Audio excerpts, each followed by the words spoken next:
I wrote the title of it, A Heart-to-Heart Connection.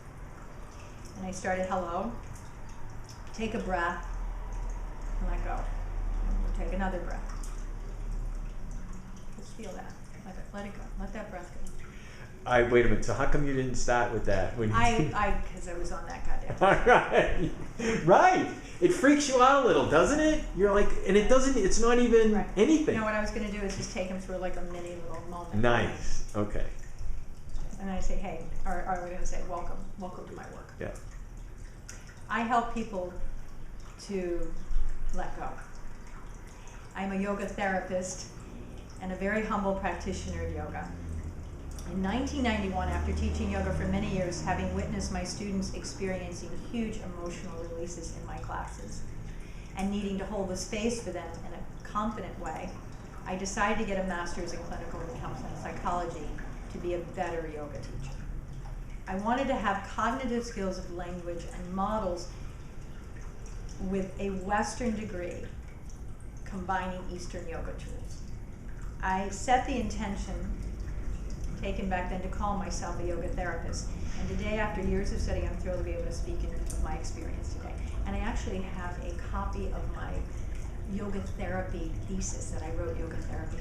It was June 5th, 1991. Yeah, you should. And I'm gonna. Did I show that to you? Yeah. And I'm gonna hand that out. Yeah. I'm gonna hand it out to people. Yeah. And use it as a handout so that they can actually see that what I'm speaking is from 1991.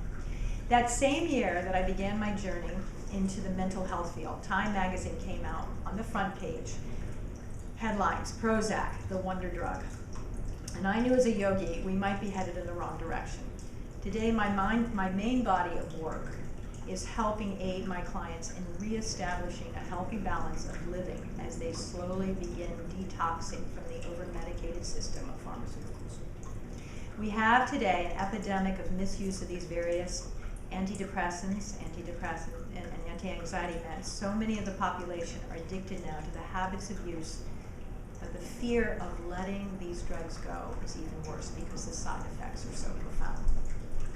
The same year, I am not afraid to, and this is where I'm going to go in, I am not afraid to sit in my sadness. As a yogi, I have found it is my doorway into feeling joy. I tell my clients I am not a feel-good, but I will hold the space for you to fall apart, and I will feel you. The greatest gift I can give my clients is the quality of my attention. I have to meet them where they are. I don't sit up on a pedestal. I don't allow that authority to be, I know this. I meet them right at the place of acceptance because the self is so undeveloped. And if I move into that direction, I am listening to their thoughts. I might hear their words, but I'm listening to the thoughts and I'm feeling the heart. At that place, the work of a yoga therapy is recognizing and reconnecting the mind, the little mind, with the soul. It's a somatic experience. You can't do it intellectually. The intellect won't let you. The intellect stops you from going forward. So I have a client, we call her Diane. And Diane comes into me, and she's been on pharmaceuticals many years. She had a panic attack and went into the hospital and immediately was prescribed Xanax. She went on Xanax. From the Xanax, she then went on higher doses. She then had to go on Adderall in the morning to wake up. From there, she started to take sleeping pills to go to sleep. And from there, she started to regulate and keep herself stable with a few alcohol and drinks in the evening. So by the time the DUI arrived and labeled alcoholic, that was not her addiction. So going back to find out what's going on from that very first moment of being misusing in this and never discussing or having a mental health provider or having the tools to go in and actually look at the trauma of her life. As a young girl, she had been sexually abused, had been traumatized in a relationship, and was struggling to actually understand who I am. Aren't we all struggling to know who we are? In a world that doesn't allow us much opportunity, we don't know where to go in today's world. We get this quick fix, and I will tell you, yoga is not a quick fix, but it is a tool that will give you actual experience to your life. So working with Diane, she came in and she apologized to me, kept saying, I'm sorry, like as if I was judging her. And I thought, you know what? You don't need to be sorry. But that's our mind today. We are sorry for not being perfect. We're sorry for not accomplishing everything we think we have to be or should be. So my work is to let go of those shoulds. Fall into a place of surrender. Accept you are divine in the moment of where you are if you feel it. I don't look in the rearview mirror. I'm not analyzing you. I'm not trying to judge the past. I'm accepting where you are and not striving to get happiness as the fix. Because ultimately it's not getting there. It's being present to where you are. So I hold space. I hold space in a heart-to-heart connection, and I use the tools of yoga. It's a 5-dimensional system in the Krishnamurti lineage. I use the body.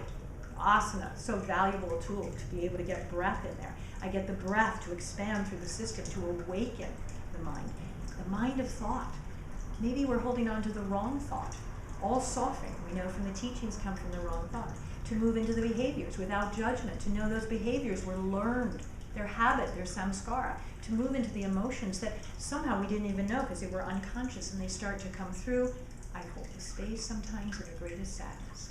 And in those moments where Diane came in and fell apart, she felt safe enough to let go and cry. Sometimes tears are healing, just like laughter. So we move from laughter, tears, and in that moment of relaxation, to get her to feel her life force. It's baby steps. We don't expect, all right, yoga therapy, one quick fix, you're out the door. No, things arise, things go back, habits are always there. So what we're looking is to move the mind in a direction that's going to bring in the positive and de-link from the habit of shame, guilt, judgment, all the things we put on ourselves in our daily lives. And we all do it. We've all learned so well. We just got the wrong book. So we have to go forgive, learn a new path. I teach people tools. I have the opportunity to combine that Western psychology with the Eastern philosophy, integrating thousands of years of tools in a way to holistically bring people together at a heart-to-heart connection. So this is the work daily. It's an ongoing process, and it's only as good as my own practice. As I'm willing to sit in my sadness, I'm able not to judge. If I'm able to link to kindness, maybe then I can live out a little bit more to be able to be kind to others. I hope this opens a doorway for curiosity. I hope it opens the doorway to learn more, because these are ongoing learning experiences, and we're all learning this together. 7